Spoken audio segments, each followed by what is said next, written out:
Hello, everyone. Villages are being abandoned in Nigeria. And at the end of this video, I'm going to show you a video that is so eerie in the way that it was. You see a village where houses are there, everything, but it's silent because people have had to flee. Recently, also in social media, you saw the picture or the video of people who had loads in their motorcycles. Most of them were motorcycles anyways, not even cars, few cars, people just fleeing because they had gotten, a message from the terrorists, and then they had to quickly leave their villages and flee. Hausa people we usually call it Gudun Hijra. And so it's really so pathetic and so sad that we have found ourselves in this place where we are today. And this is just a village. So a lot of other villages for a very long time. That's the thing that people have been shouting about, that they are killed, they are massacred, and that's why we talk of a massacre. Not in the way that people are politicizing it or whatever. You can feel safe, I can feel safe, but the people whose relatives have either all been killed or most of them have been killed, they have been driven away from their villages have been taken over in some places. When they talk about massacre, it is indeed a massacre for them. You might say to you it's not a massacre, but you are here to talk about it because you're not affected. And so two truths can exist. We can have situation where you say, yeah, everyone is being killed, there's terrorism out there, and there are places where people we feel they are being targeted based on one thing or the other. And just saying how all of this is going on, it just keeps sending that message to every one of us.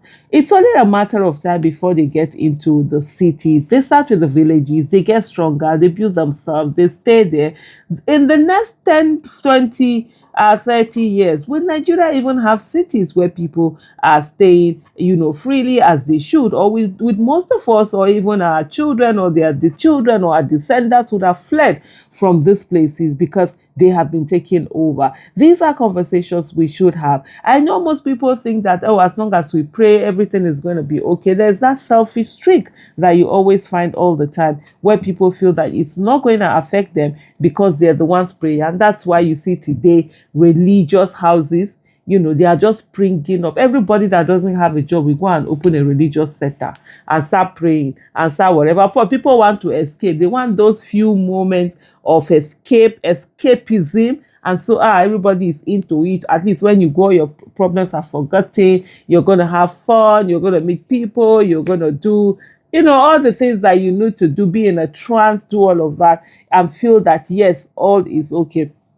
We went for campaign the other day in Abuja here, somewhere called Tudunweda. I don't, but the way they spell it is Tundu. I don't know whether their own pronunciation is a bit different. Along Lugbe, and we went to do campaign. I'm telling you, very, very sad situation. You're seeing people there, and you're seeing people there, you're going through so much. A lot of them are disillusioned. They say, oh, they're tired of promises of this thing. And then you see those who are asking you for money. I'm like, today they ask you for money, they pay you, give you that money.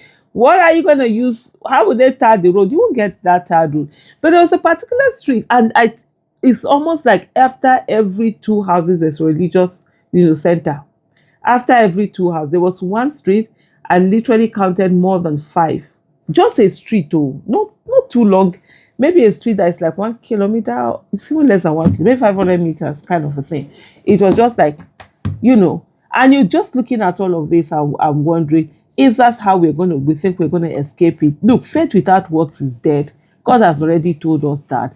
And human beings, we need to do the things that God has given us brain for us to do. God will not do for us what he has given us capacity for us to do for ourselves. Our people are being killed. Those in offices have protected themselves. Their children, their whatever, they're all protected. And the rest of us are just left just like that. We have a lot of governed spaces where there is no governor's presence. And terrorists are doing whatever it is that they want to do. They're making people pay taxes. In short, they are the government in those areas. And when people talk, the people are told that, oh, it's fake news they are carrying. They would rather invest on PR. By the way, you saw this whole $9 million PR that has been paid on the issue of whether there's a Christian genocide or no Christian genocide in Nigeria. I mean, even the killings in Nigeria, whether they are killings or not, there are people who have always been paid to downplay it. You see, although their own might not be the $9 million, is the 50,000, 100,000, 1 million, 20 million, whatever that they give some of them on social media. You see a lot of those bots created. There are people whose job it is to defend our government. We also saw in Ekpoma, where people actually went to go and protest that there was peace and that the government, there was nothing being done, no insecurity or anything. After Ekpoma, students had protested and over the kidnappings and all of that. And some of them, had been arrested, 52 of them. So this is the situation we always find ourselves in Nigeria. But anyway, just take a look at this video and actually weep for Nigeria.